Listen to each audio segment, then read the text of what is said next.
Kia ora whānau.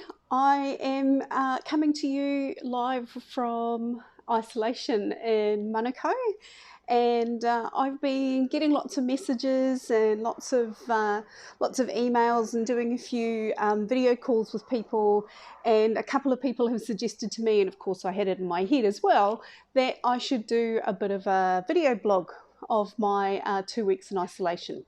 So this is the first one. And if you want to follow along, I'm going to put this one here on my personal page, but from now on I'll probably be posting it on my Instagram account. And so if you want to follow my personal Instagram account, that's Curious Kotoku. That's Curious with a K, so Curious Kotoku on Instagram, and that's where you'll see the rest of these messages from here on in.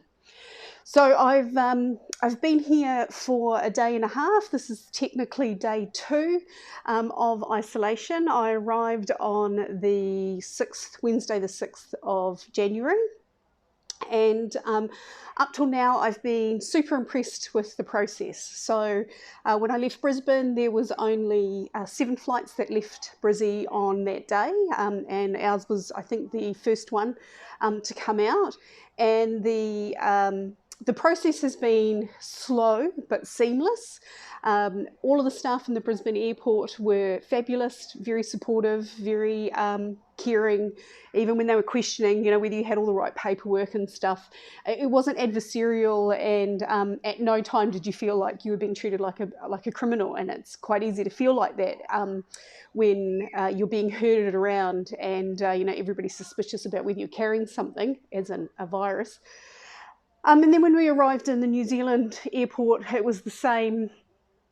Everybody was fabulous, and I came through the gates, and for those of you who are used to flying in and out of Auckland Airport, you'll know that as you come through the carved gates, I came around the corner and was completely overwhelmed and had a good old tangi, and pretty much cried and sobbed my way through the airport. I'm sure that everybody thought that I probably had some sort of cold or flu, because my eyes were watery and my nose was red and I kept sniffing inside my mask. But it was pure emotion that people were seeing, and not an illness of any description. So every time somebody said kia ora and welcome home, I would start crying again. So anyway, I stopped crying eventually and made it here. They took us through the airport, they processed us the way they normally do, they took us out onto the buses, and then they brought us here. So yes, I'm at Seabull in Manukau, and I have a view of the car park, which is, ugly. From here I can see and hear people over at Rainbow's End, and from Australia I didn't even know that Rainbow's End was even still going, so that's been quite cool. I used to go there when I was a kid.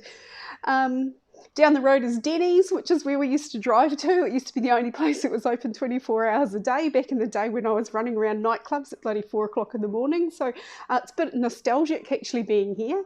But anyway, so they've brought us to the hotel, and you might have seen the photos that I've been posting on my stories of my room and the food and things that we were getting. So the food's been really good. There has been some problems, I have to admit. I have a lot of food and environmental allergies that need to be managed, and or else I can get really sick. And they haven't quite known how to deal with those very well. But that's not unusual. I work with hotels and food and beverage departments to actually help them to understand how they can be better at actually managing people's food allergies, especially things that are unusual and outside of, I guess, the normal requests of gluten and dairy free. So there's a level of understanding, but there's also a level of anxiety that comes with a crew that don't know actually how to manage allergies, because my health depends on that, and so I rely on them to actually be as vigilant as I am. And so it's been a little bit rocky for me in that scenario. But you know, if I didn't have any food allergies, and if I wasn't such a princess, and that's not by my it's not by my choice, but if I didn't, you know, have these extraordinary sort of circumstances, then I've been super impressed. And even though they're not getting it right, although you know it's getting better, what I have to say is that everybody is very empathetic. They are trying to do the right thing. They keep checking in on us and making sure if we're okay. We're having welfare checks. You know, the people are ringing up and saying, you know, did we get it right that time? And was everything okay with your meal? The food and beverage manager's been to see me. You know, the nurses have come down and are calling up to make sure, and they're doing that for everybody in terms of doing welfare checks, but specifically for me around the food side of things. So we get to exercise daily, which is really nice. My room has got plenty of natural light.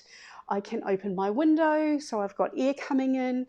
I'm lucky that I'm working, so I've set my computer and laptop and everything up over here, and I am just logging in and staying in contact with my colleagues in Australia.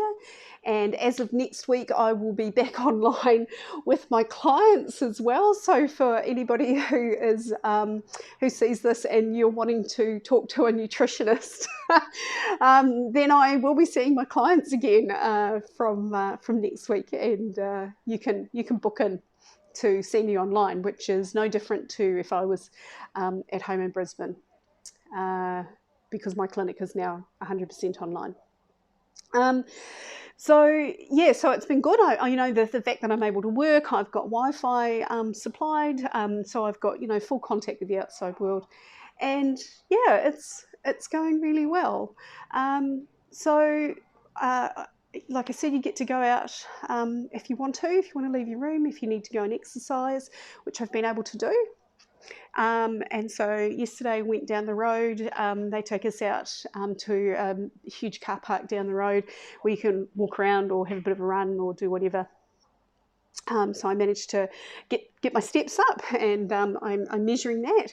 The other thing that I'm doing to keep moving is that when I'm sitting at my desk, I'm actually setting an alarm on my phone so that every 55 minutes it actually buzzes and makes me get up and move, so that I'm not just sitting here in one spot, and I'm getting up and, you know, doing some stretches and walking around and making a cup of tea or whatever. So look, that's been it for the last couple of days.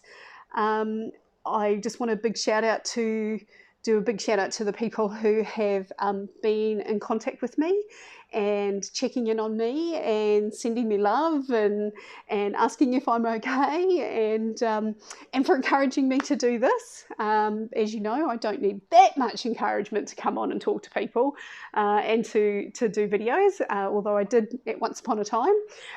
But yeah, look, you know, I think there are people who have a genuine interest in, you know, what is it like when you're in quarantine? And so, you know, day 2, I'm feeling good. By day 14, I might be pulling my hair out and sobbing into my pillow, but I guess you'll find that out if you keep watching. So, lovely to hear from you all, and feel free to ask any questions. Is there anything that you want to know about a little bit more about being in quarantine? But yeah, I'll think up a couple of random things to tell you every day around what my day's been like, and I will see you either tomorrow or the next day. All right, thanks for listening. Bye.